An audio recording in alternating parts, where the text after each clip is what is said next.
Welcome back to the Psychological Paradigm Shift Podcast. I'm Ed Rieger, your host. I hope you found the last episode informational and helpful. Always remember, I am only providing my personal opinions based on my experiences and education on psychological topics. We will be talking about mental illness in a very blunt and transparent manner. The topics may be disturbing to some, and it is never my intention to hurt anyone, only to share my ideas and thoughts.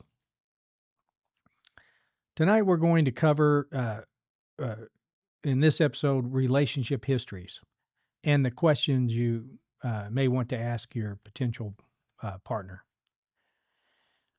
When dating someone with psychological issues, knowing their relationship history is going to be very important. It will give you the insight you're looking for in knowing what their activities have been, what kinds of commitments they've made in the past, what kinds of behaviors and thought processes have gone into the way they have lived through romantic relationships. You need to get a picture of what you may expect from them in your relationship. You will get to see how they've evolved if there are multiple relationships, or have they repeated patterns that don't show any evolution on their part. It may show you the kinds of people they've associated with and dated and are possibly married. You need to look carefully at the timelines of their relationships, the commitments in these timelines, and where they are currently as they reach ages 30, 40, 50, 60, 70 plus ages. You will see that some of the activities they've engaged in have been dangerous. They could have been physically harmed or worse. They were not and have not been concerned with communicable diseases. They may not even been concerned with unplanned pregnancies.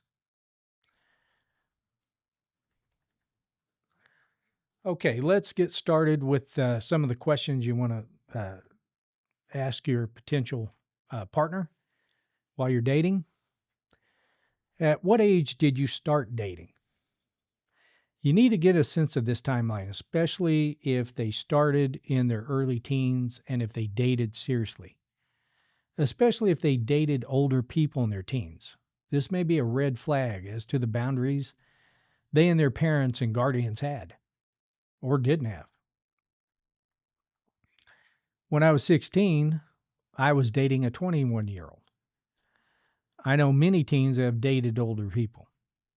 Of course, the legal system believes this is statutory rape, but no one in my family thought that. They were perfectly fine with me dating adults.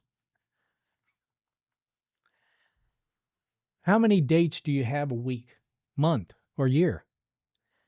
Have you ever had sex on your first date with someone? Most first dates that I've had ended in sex. Usually, if they didn't, it was the last time I had dated them. How many dates do you have before you engage in sex? Usually, I've had one date, or very shortly thereafter. How many one-night stands have you had? Most of my dating life was one-night stands. I was not much one for commitment. Have you had multiple partners in your one-night stands?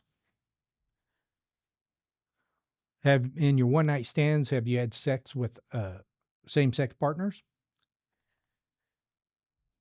Have you ever had immediate casual sex? I've had sex after meeting someone in a hotel hallway. How many times have you had immediate casual sex?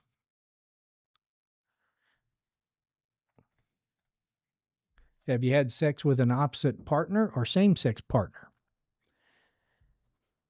How many long-term relationships have you had? Now, you're going to begin to see their level of commitment here. If they're in their mid-20s and older, why haven't they had a serious relationship yet? What has been the reasoning? What has your relationship length been? If it was less than 6 months, can they consider that a long-term relationship? Who broke the relationship or relationships off and why? This is a very important question. You will now be able to follow to determine quite a bit about them or the kind of person or persons they've been involved with. Have the breakups always been from the person they've dated, or have they been the one to break up? Or was it not a consensual breakup? This will also show you if your potential partner may have the ability, to change past behaviors and learn different relationship conditionings. Was marriage ever talked about? Have you ever been engaged? You need to know if they have the ability to make a permanent commitment. How many times have you been engaged? This, of course, may tell you that if it's more than once, something may be going on with them. At what age was your first marriage? This is a big red flag if it is under 18. It's funny, in the U.S., the age of consent for marriage is normally 16. Some states, it's 14.